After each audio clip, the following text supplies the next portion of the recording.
It's our sultriest and most mucusy one yet. Get out your wine and NyQuil. Tonight's going to be a fun night.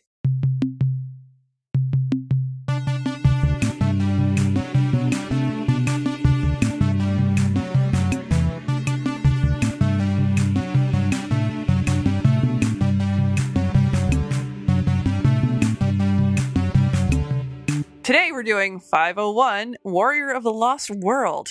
But first, it's just a show welcomes all crewmen on shore leave from the USS Hood. Hey, Beth, are you a friend of DeSoto? Best boss I ever had, Adam. On with the show! Mr. Hommel, take your bags. I hope he brought that crazy-faced box with him. It's full of life-size dolls. Oh, and by the way, happy birthday to our favorite creepy-voiced actor, Donald Pleasence. October 5th, everywhere, celebrate Donald Pleasence Day. You'll be glad you did. Silky voices will be whispering sweet nothings into your ear as you perhaps try to rule the world or are forced to wear women's clothes by people who break into your isolated castle, or you're forced to hunt down a guy who wears William Shatner's face about 5 times. Ugh. Donald Pleasence movie plots. More about him in a bit. All right, on to the movie. Yep, let's go. So, Warrior of the Lost World. The movie opens with the first of many, many, many film ripoffs by providing exegesis in the form of a Star Wars-like opening text crawl. Long story short, there's been a nuclear war. It's an apocalyptic hellscape, and an evil overlord named Prosser has created an Orwellian state called Omega, which lords it over the local wasteland populace. The real world is run by men of power. The movie begins, and we get a glimpse of the leafy, well-maintained roadways of this hoary future world, as well as an introduction to our burlap-faced hero, known only as the Rider, and known only to Joel and the bots as the paper chase guy. He and his Knight Rider-esque talking motorcycle managed to evade both Omega soldiers and the local wasteland population, only to fumble through a wall of illusion, where he is brought back to health by some enlightened elders. They have chosen him to fight against Omega, and he can start by helping Nastasia, played by Persis Kambata, rescue her captured father, Professor McWayne. After successfully making their way into the surprisingly accessible military compound, the Rider rescues Professor McWayne, but leaves Nastasia behind, where she is tortured and brainwashed by Prosser. I'm going to destroy something he loves even more than his precious new way. His Bell collection? I am going to destroy you. McWayne and the Rider plan another rescue mission, this time proffering the help of various wasteland factions, which the Rider defeats in, let's call it ritual combat. They launch their Mad Max-like attack on the Omega compound, but not before having to deal with Megaweapon, a giant armored truck that takes out Rider's beloved motorcycle. Rider and McWayne make it to Prosser, who's waiting for them with a weaponized Nastasia. She shoots Rider on command, but rebels when it comes to shooting her father, and kills Prosser instead. The Omega has been defeated. All the wasteland folks celebrate, and Nastasia allows Rider to tongue her face a lot. Oh, but wait, it looks like Prosser was a cyborg or something. Roll the credits. Meanwhile, on the Satellite of Love, Tom Servo thinks the opening host segments should be more formalized, so he dons a tux and begins to deliver a classy speech, only to get flustered by Crow's heckling. Tom shoves the speech down Crow's throat for revenge, which Crow ends up kind of liking. The two make up after the commercial break. Today's Invention Exchange is brought to you by Squarespace. Nope, sorry. It's the exercise tool, the Square Master, a rubbery mat made in nature's most perfect shape, the square. As your workout improves, you can link 2 squares together to form a rectangle. Now you're really working out. Joel creates bittersweet hearts, candy hearts in the form of easy-to-chew antacids that are scrawled with more adult sayings like, my needs, drop 'em, and you'll do. In segment 2, Joel rigs the bots with slot car mods so they can race around the Satellite of Love at 300 scale miles per hour. It doesn't work for Tom, and he cries. Segment 3 dares to ask, what if the Warrior of the Lost World didn't get his driver's permit? Joel has cotton wads in his mouth to play the paper chase guy, while Crow plays his doting mother who has to drive the warrior everywhere. Joel and the bots ask the immortal question, how would you do you in the post-apocalypse in segment 4? Answers vary, but all agree that you would need an extra pair of reading glasses before they abandon the idea entirely and just start talking about old Twilight Zone episodes. In the final segment, Joel calls in a favor to old pal Megaweapon from the movie, who agrees to be interviewed by Crow and Tom. Turns out even Megaweapon referred to Robert Ginty as the paper chase guy. In Deep 13, Frank and Dr. F can't stop pitching the Squaremaster and their new active lifestyle. Is a trial offer from HelloFresh, NatureBox, or Blue Apron in their future? Only time will tell. Adam, this is a well-known episode. Were you a fan?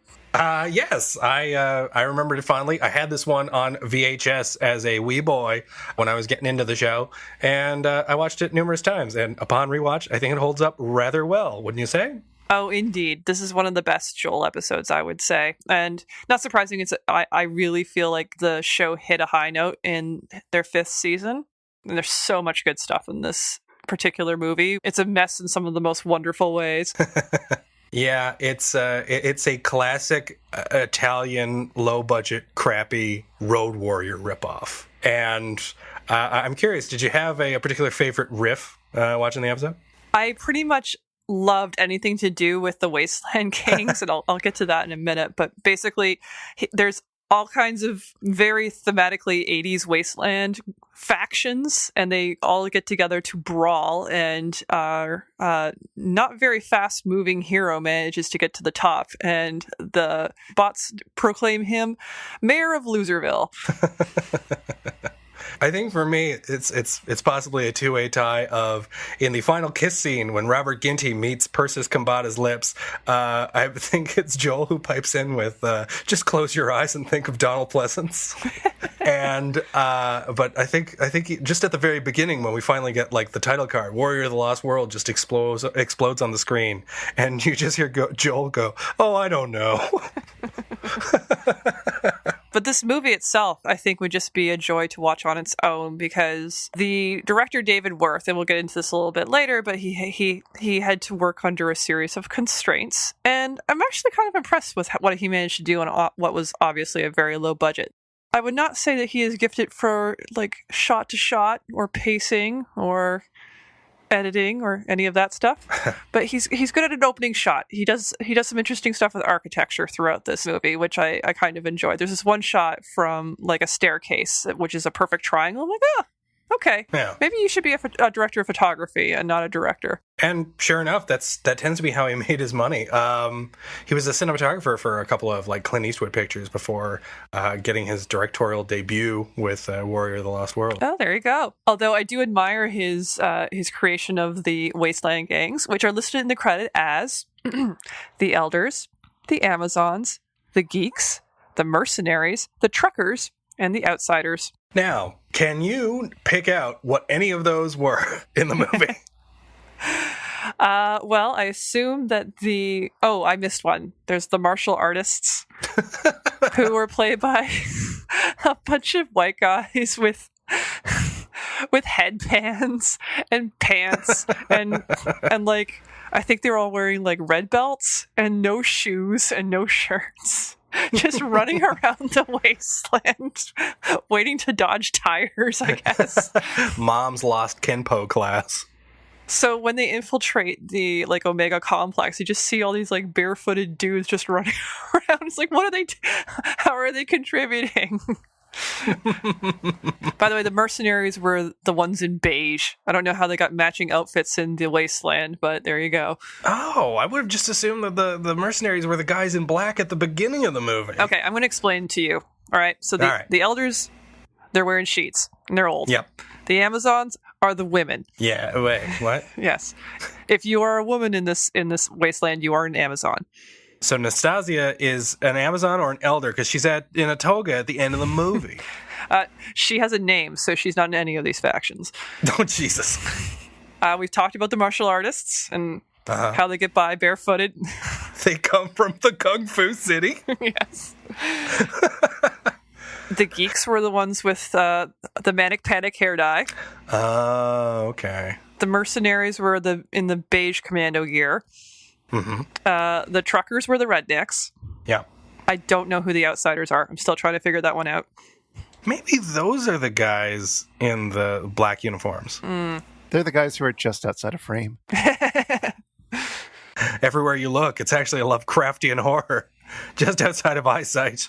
So, yes, they were coded very clearly to be in distinct factions. And yet that doesn't come across in the movie at all. You do wonder how, in the Wasteland, how people procreate if all the women are just off in their own faction. I have a weird feeling it has something to do with Donald Pleasence's sex mall. Yes. Okay, let's talk about that for a minute. So they infiltrate into Omega, and they just enter into an actually really nice shot where there's a triangle. They're looking down on the scene from above, and it's a triangle with a whole bunch of still figures in it in very erotic poses. They're all posed, and they're all leathered up. These dance figures, and then they just start very slowly doing some kind of fight scene, like some dominatrix moves, and everyone's standing around watching them, drinking green and yellow drinks. No, I guess it's green and red. It's Christmassy. And there's also like kind of the narration for what's going on there, where it's like, this is the audio visual pleasure unit. Relax and enjoy the entertainment provided. If you do not enjoy it, you may return the unused portion. You may enjoy the audio-visual pleasure in the audio-visual pleasure dome. Like, there's some kind of explanation that is going on that I never fully understood, partially because we're watching this by MST3K, but partially because it is totally incomprehensible. Yeah, because Nastasia warns the rider, don't show emotion. So I guess the point is to watch a erotic scene for pleasure, but not take any pleasure in it. Mm-hmm. I'm not sure I follow that one. I'm not sure this future totalitarian state has been fully thought through. No. Obviously, this movie borrows a lot from Mad Max, so there's a lot of chase scenes with some souped up rides. Yeah, there's a lot of fancy bumpers, as though the movie were Death Race 2000. There's also, the aforementioned gangs, but there's also, like, parts of the film where I guess we're supposed to believe in divine intervention, because, I don't know, there's that secret hidden cave that the rider crashes into, but it's like a fake wall, but only for those who are pure of heart. Yeah, and the olds, or I guess the elders that are in that particular shot, they just look like they took somebody from accounting and just put them in a sheet. Yeah, is it all right if my dad is in this? He comes with his own bed sheet. Did any of you notice that McWayne, the Jimmy Carter character, the father of the actor is the father of one of the mercenaries in the movie? Aww. So, in fact, they did just throw a jacket on Dad and put him in one of the roles. Sick. Because, they just wrap him up in a toga, and it's like, oh, okay, sure. They look so uncomfortable. I bet it's cold on that set. Yeah, or just, like, on location in the Badlands of Italy. Yeah, this looks like a beautiful wasteland, I gotta say. It's so leafy and pleasant. It's the nicest post-apocalyptic wasteland I think I've ever seen. Things don't actually seem that bad at any point. So it's not really the worst of the post-apocalypse. There doesn't seem to be much danger. And you know what? As long as you have a talking motorbike, you'll be fine. This is a future I kind of want. Yeah, I don't see a huge difference between like then and now. Just substitute, I don't know, Orwellian dystopia for call center, and it's basically life right now. If you're going to put this movie into a genre, what would you call it? I think there was enough Mad Max and Road Warrior ripoffs at the time that they were kind of their own genre in Italy. Like, I saw an amazing movie that was screened earlier this year at the Royal in Toronto that was also made in Italy. That's called 2019 After the Fall of New York. That owes a lot to both the Road Warrior and, of course, Escape from New York. And that's essentially what this is doing. Like, all of those movies that kind of were, even if they weren't necessarily influenced by Mad Max themselves, like Escape from New York, I don't think really was. All of these films, they kind of they had like cult followings elsewhere. Like they were even bigger in their country. They were even bigger outside of their countries of origin. So you have a lot of Italian ripoffs of these movies, and Warrior of the Lost World is just yet another one. So I almost think of it as that. Like it's just a bunch of weird elements that are glued on together. Like you've got an Orwellian, a despot who controls everything, and you've also got people fighting in a wasteland, so there's a Thunderdome aspect to it, but there's also like kind of like the futuristic Death Race 2000 semi-western at the beginning of the movie. Like it all feels really patched together. Yeah, we should mention this movie came out in, at least it was made in 1983. I think it might have sat on the shelves for a couple of years, but before then, so Mad Max had come out in 1979. Star Wars was in 1977, I think. Yes, you're correct. Thank you. And, so you're seeing a lot of influence there, obviously. And it made me think about something I read a little while ago about how sci-fi, you could see a shift around that time from clean sci-fi to dirty sci-fi. I don't think this really holds up with too much scrutiny, but it's an interesting way of thinking about them. So before Mad Max comes along, you have things like Logan's Run and THX, is it 1138? Yep. Which are about these kind of more Orwellian dystopias where it's all mind control and it's all very clean and everyone's very orderly and it's a very totalitarian state. And that's what is terrifying. It's all very futuristic looking, and the cleanliness is actually an indication about how evil and totalitarian it is, right?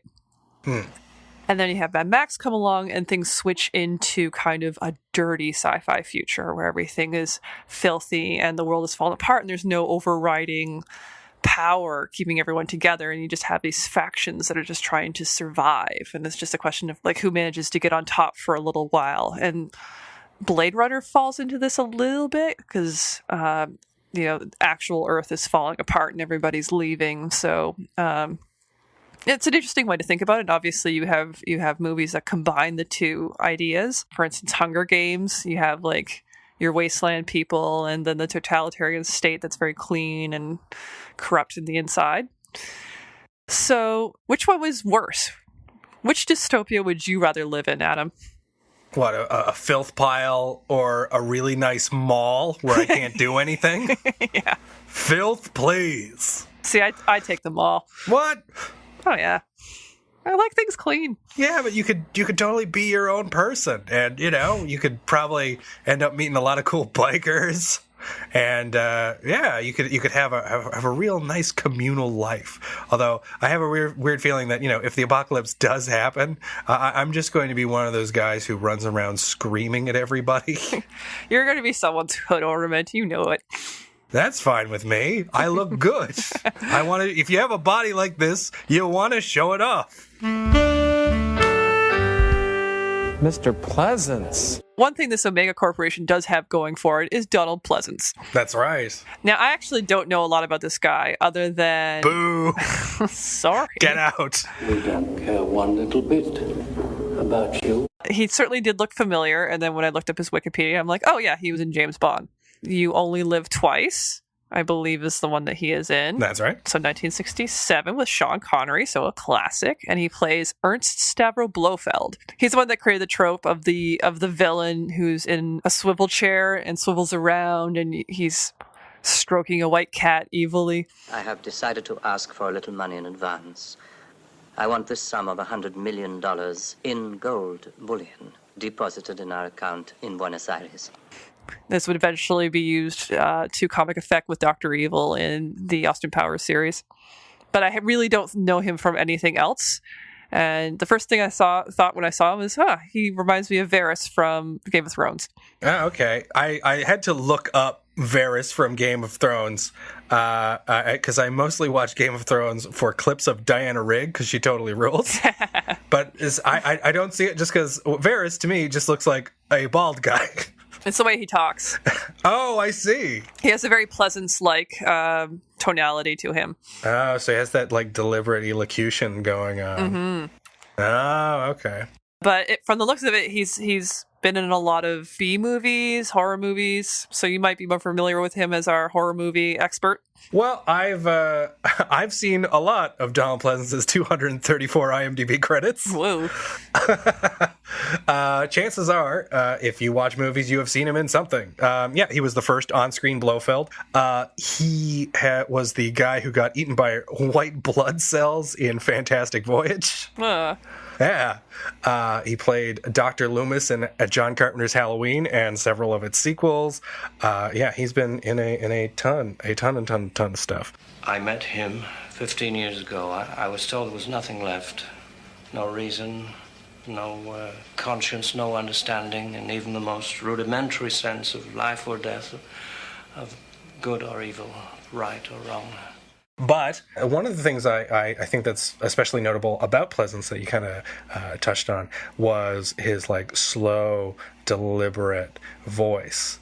And that's one of the things I think gives him so much kind of character and personality. But like, I think kind of everything about him does. Like he is a striking looking fellow. He has like giant piercing blue eyes. He's bald. He has these sort of cherubic features. He's a compelling presence on screen. Yeah, and he's a great actor.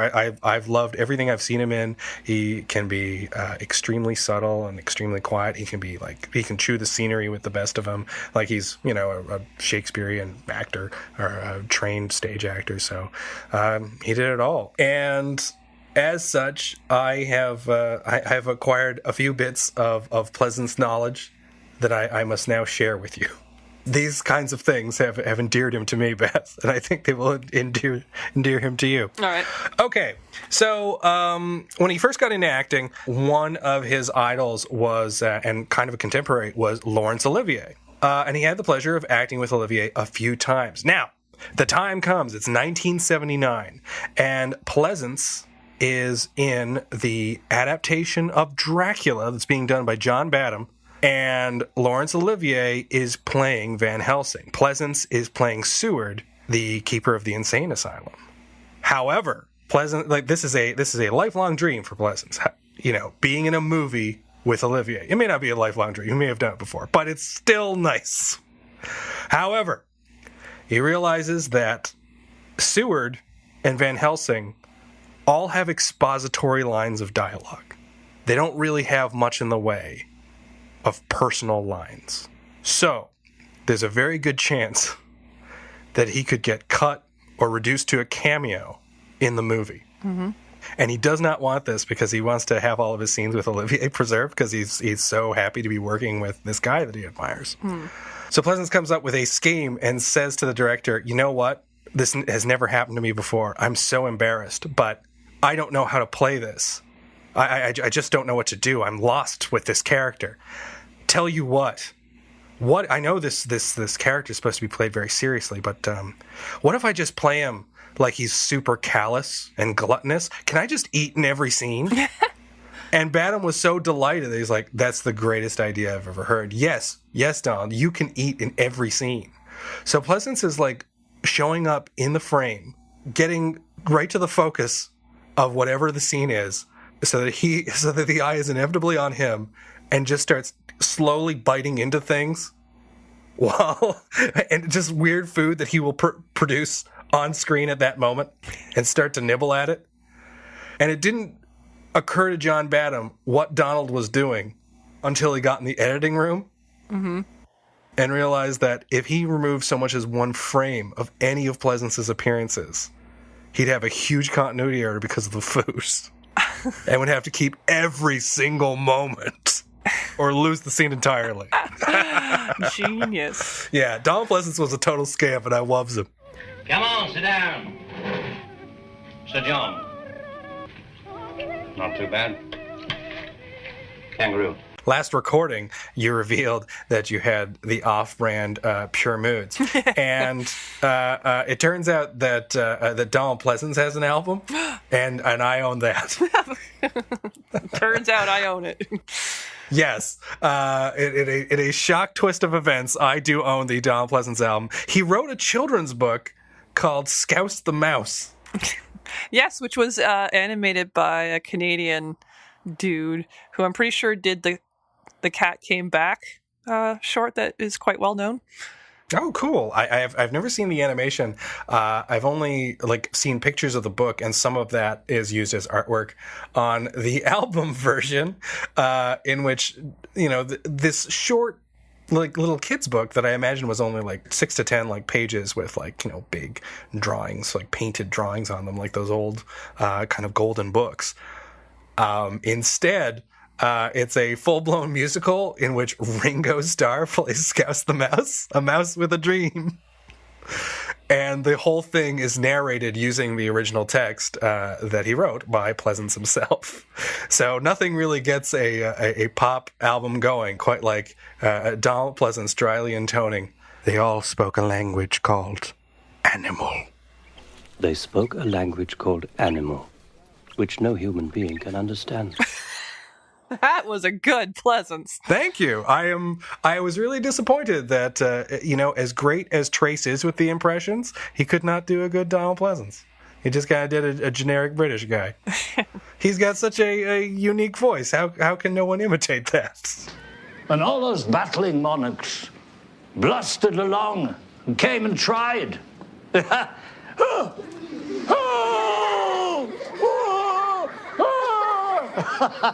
So, yeah, I've actually never seen that Bond movie, but you were wonderful enough to share the best part of the movie, without a doubt, and a clip that shows just how amazing an actor Donald Pleasence was. Do you want to describe this to our viewers? Okay, absolutely. So, as you know, Donald Pleasence is the Persian cat stroking villain Blofeld, unveiled for the first time in You Only Live Twice. And there's a sequence in which he has to explain in his hollowed out volcano lair to Sean Connery just what's going on. Meanwhile, explosions are going off in the same take while Donald Pleasence is trying to cuddle his cat.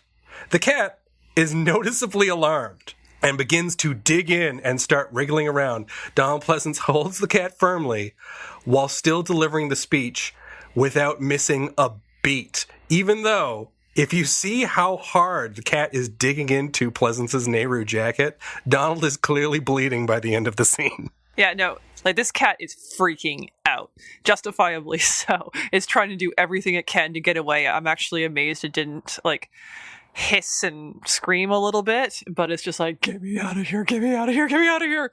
It was not time for pickups. And, it looks a little harsh, but that also goes with the character. If this character's cat was freaking out, he would totally just clamp down on it and you're staying with me. So, all right, let me try with Donald Pleasence. You're staying with me. That's not very good. That was terrible. That was super seductive. All right, let me try another one. You're staying with me. All right. Now I want him to sound a little bit like he's from the streets. You're staying with me. Oh. All right, now I want him to sound like he's from Atlanta, Georgia. Y'all staying with me? Now I want him to do that, but he's more certain. Y'all staying with me?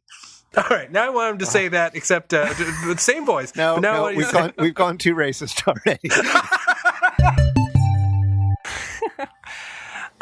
He's certainly the best actor in this movie, which is not saying much because nobody is particularly good in this movie except Donald Pleasence. Certainly, the main actor, Robert Ginty.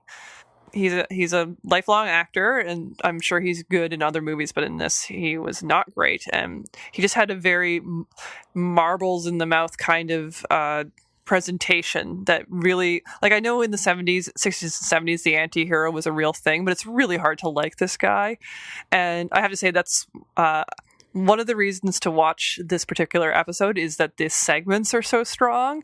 And I love segment 3 particularly because Joel nails Robert Ginty's performance. He just fills his mouth full of cotton and just, and the genius of turning him into a petulant teenager. was so brilliant. Oh, Mom, just leave me alone. And also, that segment is brilliant because of the way it ends.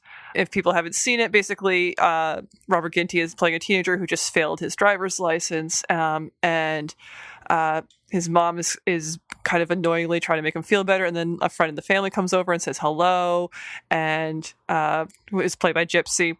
And then Robert Ginty goes, you know what? Just everybody shut up. Just everybody shut up. And everyone just pauses uncomfortably. Which is exactly what would happen if a teenager did that in real life. like, oh my God, this just got really uncomfortable and violent. And then the movie sign goes off. Just shut up, all of you! Shut up!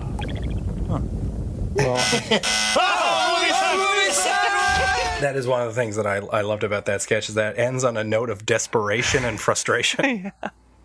It just kind of ends with this terrible clang. In fact, there's a lot of what I saw in these sketches, I would say, is like, kind of the frustration we were finding with the sketches in the last episode when we were watching Werewolf.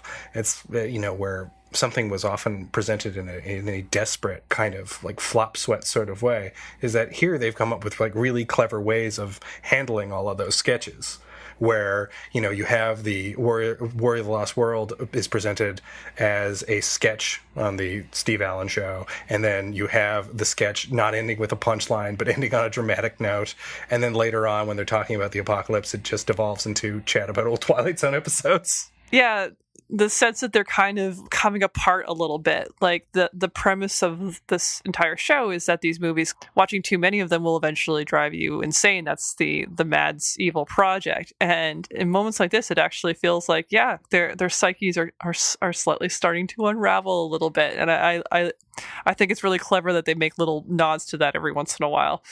Hey everybody, it's time for the Shallow 13. The clock is ticking because it is the Shallow 13. 13 fun facts about both this episode and the movie Warrior of the Lost World. The clock is ticking. Go, Beth, go!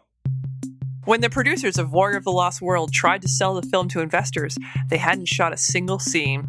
All they had was a rad movie poster. It was enough. The investors bought it, convinced that the film had already been completed.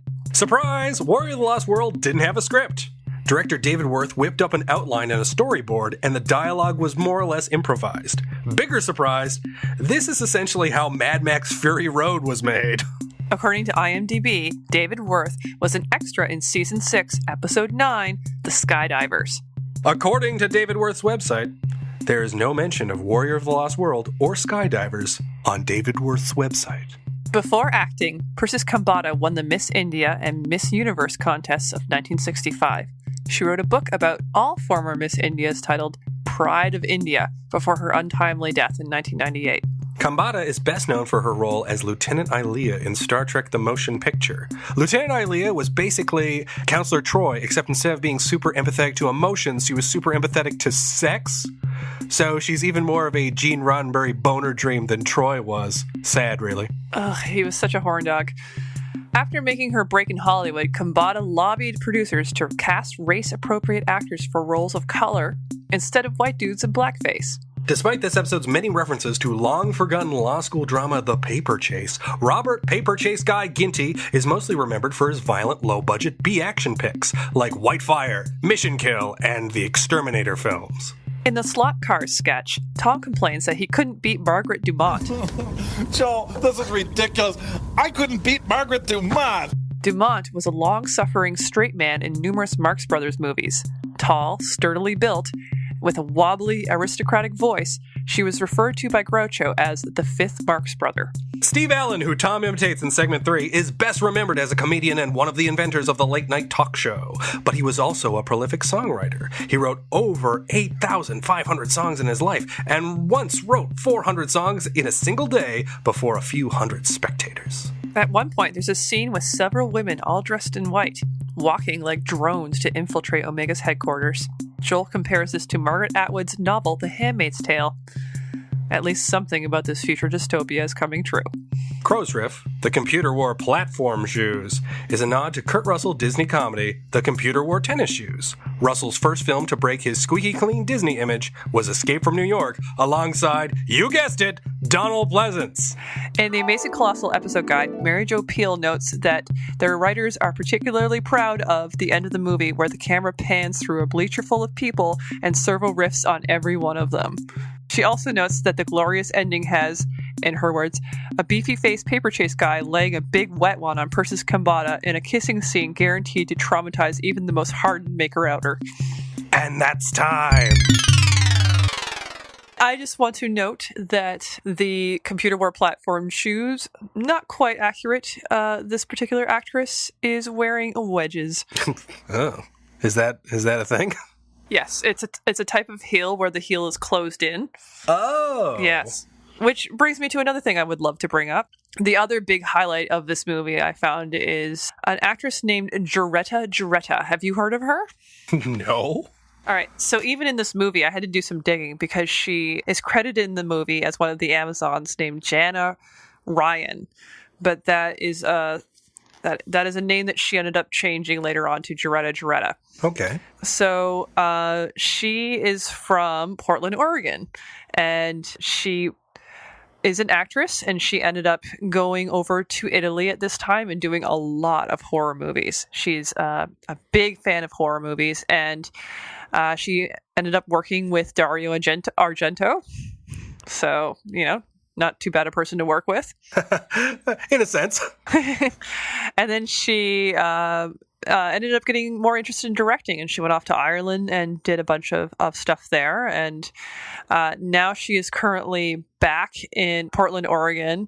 I'm just going to read this from her IMDb because it is fabulous. When not residing in Hollywood, Gerreta can be found on a small island outside of Portland, Oregon, near where she grew up, while polishing her new sexy comedy, The Art of Spooning. Fabulous. And yes, Tom's joke comes at the moment in this movie where she is infiltrating, and it's just really funny because everybody at Omega is just a pasty white nothing, and then you have this amazing woman come in with I will say the eye makeup for the women in this movie is on point.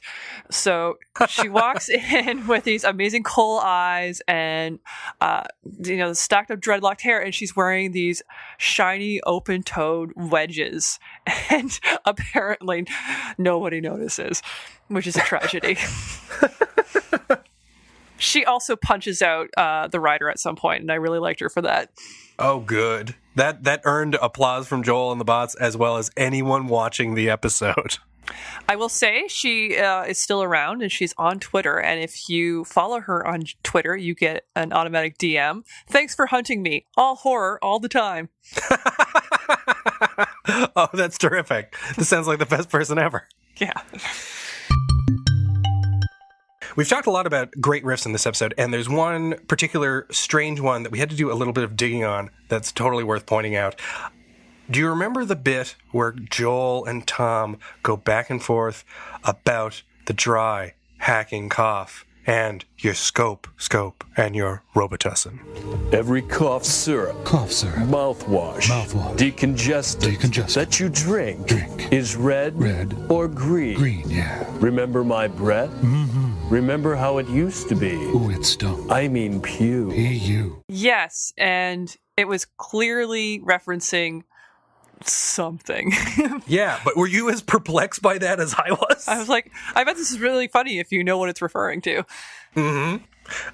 We did a lot of searching around YouTube for scope and or Robitussin commercials, but later digging through the comments section of Satellite News, original Boy Scout producer Chris found a comment from one Kirok, as in I am Kirok fame, left a comment that this was actually a reference to word jazz man Ken Nordine and an ad that he created for the video toaster editing system. Enter Copernicus. Wasn't he Polish? And voila. Same as Chopin? The Earth revolves around the sun. Shows you how things can change.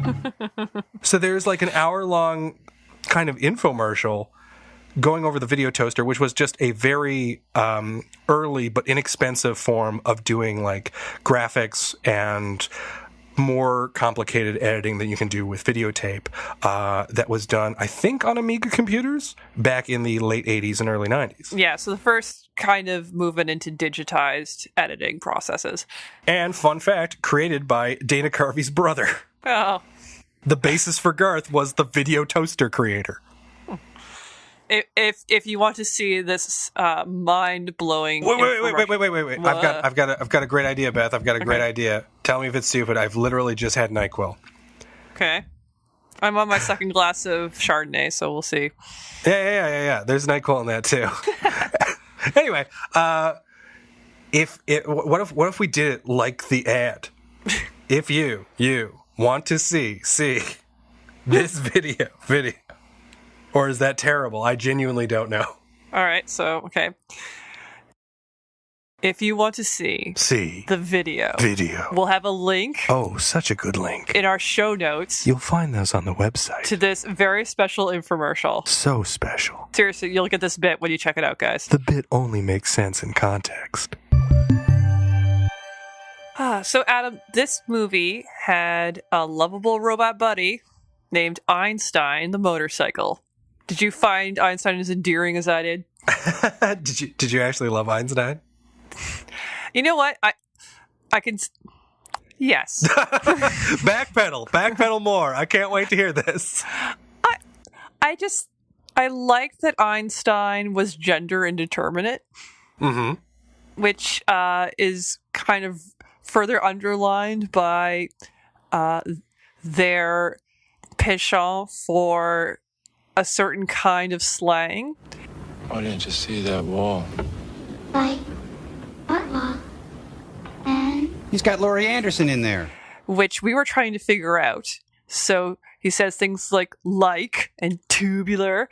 And so I tried to track some of that stuff down. And I think we all thought, this sounds like Valley Girl speak, which is kind of funny because that would make Einstein a girl. But it's also, things like tubular especially comes out of surfer culture, which is a really big thing in the 60s and 70s. And sounds like Michelangelo from Teenage Mutant Ninja Turtles. Which I find interesting because Valley Girl talk became something that was kind of maligned for years. But really, this is how everyone talked in Encino, California. Like, this is how the surfers talked. It's how, which were mostly men, but it was also how the girls who hung out with them talked. It was just how young people talked.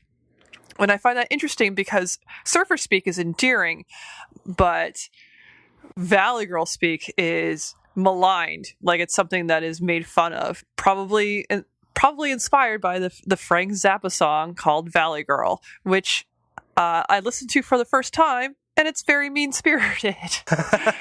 Now, Beth, I don't know how much experience you have with Frank Zappa and his music. That is the tip of the iceberg when it comes to mean-spiritedness. Does he usually punch down like that? It's not uncommon. Okay. This is a guy who denied all of his band members royalties. All right. For the many bands and variations of his touring group that he was in. Well, I mean, way to make fun of teenage girls, Frank Zappa. At least his daughter was in on the joke. Yeah. And I just want to point out that it's really funny because gender-wise, often young women are considered the innovators of speech. Like, they're the ones who will create new trends in talking that eventually get adopted by the wider culture. So Valley Girl speak turns into uptalk, which eventually has its polar opposite now that everybody attacks, which is vocal fry, which is something that both men and women do, but it gets noticed more in women. So anyway, I think it's funny that this strange creature known as Einstein kind of, through its ungenderedness and its choice of slang, kind of points out that this is not something that is to a particular gender. It is something that all young people spoke like if you were in Encino. I did find that super interesting because, like, Valley Girl talk and surfer talk is something that I associate with movies. And of course, when I think of Valley Girls, to me, the most famous Valley Girls are Bill and Ted. Yeah, that's right. So I never think of it as specifically a female thing, despite the fact that the only term for it was Valley Girl. Nonetheless, because growing up in Eastern Canada, in Atlantic Canada, no one authentically heard that accent ever. You only heard Michelangelo the Turtle Man, which was an imitation of Spicoli from Fast Times at Ridgemont High, a movie I had no business seeing. So I find it interesting that, when looking that up, the article was linking that to Uptalk, and I guess that's what that sounded like. Yeah, it morphed into that, I would say. Some of the intonations that you get with Valley Girl turn into Uptalk eventually, I think.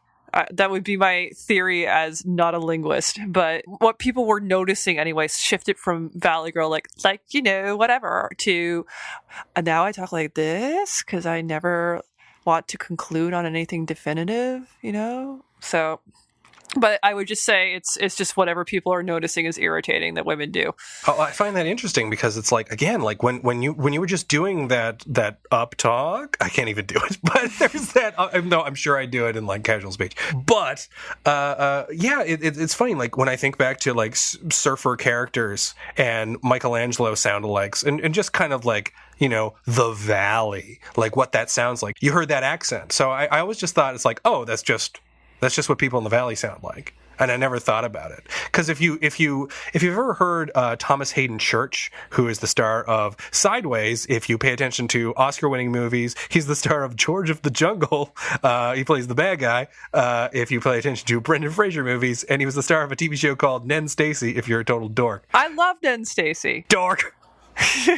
Go play your damn Escape CD. But anywho. He sounds like that. Have you ever noticed he does uptalk all the time? Mm-hmm. That's his natural voice. Yeah, no, it's definitely something that, like it said, that is one of the theories, is that how young women talk now is how we'll all be talking later. Now, no, but you're saying it's he's from that area, so that's just how they talk in that area. Yeah. No, I wasn't going to deny that. Because he may be from the area. I mean, who knows? If we IMDb him, he'd be he grew up in the Bronx. I'm like, what? Thomas Hayden Church, right in. But I do want to bring up something about vocal fry that is a little, not necessarily non sequitur, but it's probably going to end up as a bonus bit. However, we press on. I've discovered, because it was the most... I'm very sorry, Chris. I've discovered that my favorite sound in the world might be vocal fry. I vocal fry all the time. Well, I mean, I love these delicious vocal fry-em-ups you do, because what is the sound of the narrator in a horror movie trailer going, "This summer, something dangerous is coming to Elm Street"? That's vocal fry. He's just speaking in the lowest possible register, and he's croaking away. Yeah, exactly. I mean... But I love that sound. Sorry, but I'm so excited that I can identify horror movie narrator talk. This American Life had a really good episode on this. If I can find it, I'll put it in the show notes. So the host of This American Life, Ira Glass, is just one big vocal fry. That is just how he talks. And he's like literally nobody has ever pointed it out to me as something I need to fix. Mm-hmm. So, yeah. Take that as you will, vocal fry detractors. What's interesting is that he plays the sound, and it's way more prominent in his voice because he does it all the time. He just has a naturally nasally, creaky kind of voice. And the women to my ear are speaking normally, and you can only hear the any kind of croakiness, for lack of a better term, when they're stretching on a word. And you're paying attention to that. I only heard it when I was noticing it because I guess it's just such an ordinary part of speech to these ears. And it's only really noticeable when someone does it all the time, like Ira Glass. But I don't know anyone who talks like Ira Glass who's always down here. What? Thomas Hayden Church is from Woodland, California. He's from Yolo, California. From where? Yolo. YOLO? YOLO. You only live once, California? Yo play California. Yolo is the name of a county in California. Seriously? And there's a town called Yolo in it. Yeah, it predates the prominent acronym. Anyway, we didn't talk about robots at all, but that's okay.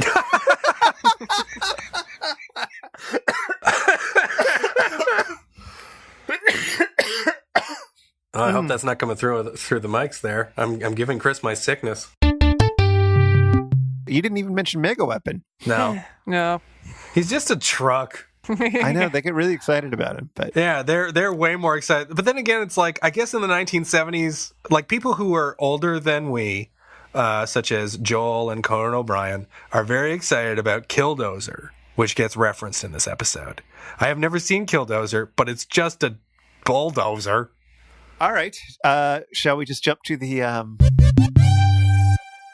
I think we have covered everything that we have time to cover on Warrior of the Lost World and MST3K episode 501. Chris, now seems like a good time as any to ask, have we received a random question from a listener? We sure have. Jessica from Twitter asks, what books do you take with you to the bomb shelter when World War III starts?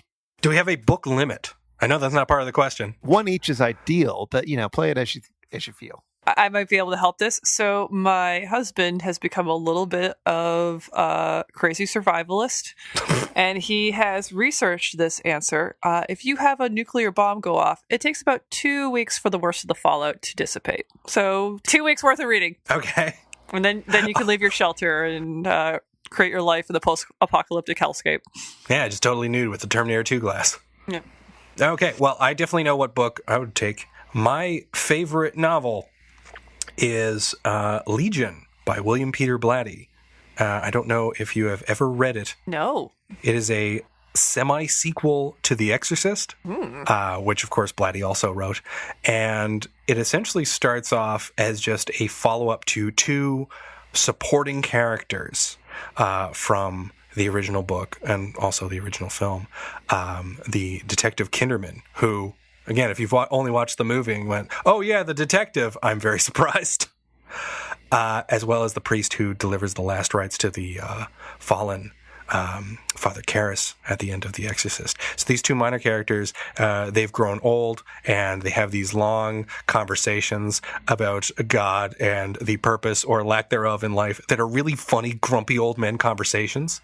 But then these horrible murders are happening and you still think it's like, okay, this is just a spin-off book with this detective who became friends with the priest from The Exorcist. They met that way. And then as the book progresses, it's revealed that the events of The Exorcist may be influencing these horrible murders that are happening sometime after the events of The Exorcist. It's really funny, it's really sad, it's really sweet. And one of the things Blatty does with horror is that he tends to use evil in the world and acts of violence and genuinely unsettling things as kind of a reminder that these things aren't going to matter in a world beyond, in an afterlife. And while I'm a totally non-religious person, I find the way he writes about his beliefs and the essential kind of goodness of a kind of collective humanity that he writes about to be really, really moving and really sweet. It's excellent if you just want thrills. It's excellent, actually, if you really want a funny book to read. It's very well paced, and it's really moving if it has some, albeit kooky, ideas of spirituality. Beth? Well, it's funny that you brought up something that's kind of vaguely spiritual and old-timey Catholic, because as you know, I'm a literary major, and I took it way too far. So I'm split. My one choice would probably be Dante's The Divine Comedy, which is an incredible work that I don't think gets read enough these days. Probably because it's massive for the first part, and people often only just read the Inferno, but my particular favorite canticle is Purgatorio. And I just love Dante's concept of what morality looks like. Like in hell is not other people. Hell is being stuck in your own ego. And the more stuck in your own ego you are, the more miserable your punishment. And I really found that to be so different from the world we live in today that kind of tries to reward a certain kind of selfishness. And he is suggesting that actually is not just the way to hell, but the way to personal hell, like your own misery. And it's just like, again, like you could spend 2 weeks just going on one canto, like one short poem about one part, because it's so deeply written. So as a literary scholar, that would probably keep me occupied. On the other hand, I would be equally happy with the Dictionary of Farts, which I owned. It was published in 1985. I don't think it's in press anymore, but it actually has a Dictionary of Farts, and it just seems like a good way to pass your time as you try to do every one of the farts in this dictionary. The one you couldn't do is the going down the stairs one, where you try to fart on every stair. You would actually need a flight of stairs to do that. But pretty much all the other ones you could probably manage on your own. Well, you could always build a staircase out of like the skeletons of those that did not survive once you got out of your bomb shelter. My other favorite, they actually had a word, the SBD fart, the silent but deadly fart, which I'm like, yeah, that's a perfect description of that one. Yeah, when I grew up, that was known as silent but violent. There's the inquiring fart, where it sounds like it's asking you a question. Okay. How long is this book, Beth? I think they have one for every letter of the alphabet at least, I think. So, wow. Yeah. That's something to actually dig into and bring up when we get to Gamera, because Gamera, as Roger Ebert noted, is powered by farts. If you've been affected by the issues on this show, if you've got a good Donald Pleasence anecdote to share, or if you'd like to ask Beth and Adam anything, get in touch with us. Comment on our Facebook group at facebook.com/itsjustashow. Email us at info@itsjustashow.com. Visit our website at itsjustashow.com, or we're on Twitter at itsjustashow. We'd love to hear from you.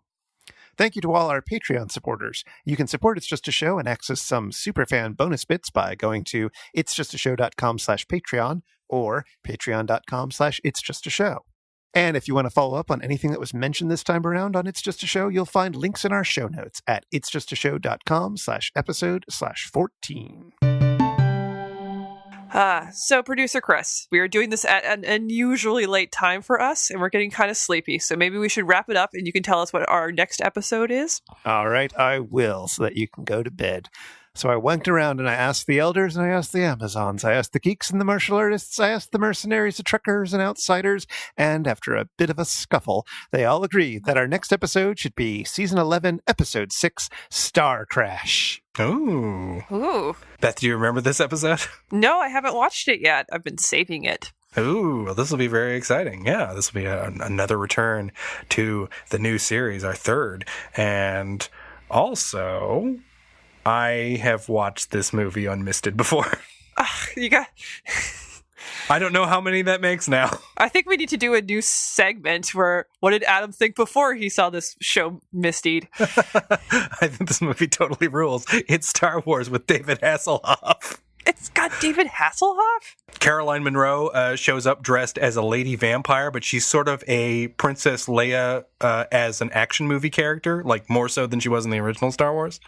It's kind of amazing. It's a super fun movie, and it's a super fun episode. You're going to like it. Oh, man. I am just going to do an entire segment on Hooked on a Feeling, guys. Right, because Hasselhoff covered that at some point. Yeah. Oh, that's right. It's got an amazing video. For some reason, I was thinking of More Than a Feeling. Those are two different songs. Anyway, on that note, until next time. See you later, guys. But before you go, please join us in wishing a certain special someone a happy birthday. Happy birthday, Donald Pleasence. October 5th, you would have been quite old had you lived. But instead, you died in 1995, and we really miss you. He would have been 98 years old, a magic number for us all. All right, take it away, Theme Squad.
Filth, please.